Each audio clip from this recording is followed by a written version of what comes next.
শহীদ মিনারের সামনের রাস্তায় অবস্থান করছি। তো শহীদ মিনার এলাকায় সকাল থেকেই কিন্তু আমরা দেখেছি যে আইন শৃঙ্খলা বাহিনীর অবস্থান ছিল। তো এই মুহূর্তে এখানে সাধারণ মানুষের উপস্থিতি দেখতে পাচ্ছি এবং এই আশেপাশে যে রাস্তাগুলো রয়েছে সেই রাস্তাগুলো থেকে সবাই শাহবাগের দিকে যাচ্ছে। সবাই আমরা যদি একটু অনুরোধ করবো একটু যদি ওই দিকে এদিক থেকে অনেক মানুষ তারা সবাই শাহবাগের দিকে যাচ্ছে এবং ঢাকা বিশ্ববিদ্যালয়ের অনেকগুলো জায়গায় ঘুরেই আমরা আসলে শহীদ মিনারে পৌঁছেছি। সবগুলো রাস্তা থেকে দেখেছি অনেকে রিক্সা নিয়ে অনেকে তারা আমাদের কথা বলেছেন, তারা শাহবাগের দিকে যাওয়ার চেষ্টা করছেন এবং নানা ধরনের স্লোগান তারা এখানে দিচ্ছেন এবং অনেকেই বাংলাদেশের পতাকা নিয়ে এসছেন। যদিও আমরা যতদূর জানি যে সেনাপ্রধান জাতীয় দিবসে 3টায় ভাষণ দেবেন, তো সেখানে নিশ্চয়ই কোনো দিক নির্দেশনা আসবে। কিন্তু এখানকার যে অবস্থা আমরা দেখতে পাচ্ছি যে সবাই শাহবাগমুখী হচ্ছেন এখানকার মানুষজন।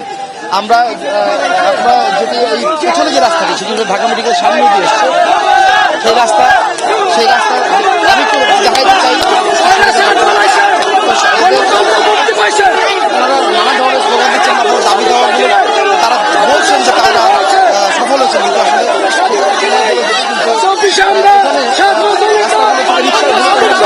বন্ধ ছিল, যানবাহন বন্ধ ছিল, রিক্সা দিয়ে যাতায়াতের মূল মাধ্যমে আসছে।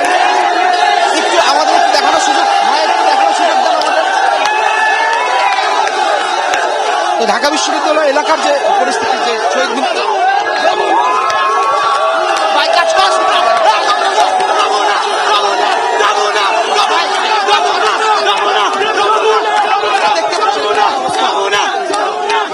যমুনা জিন্দাবাদ।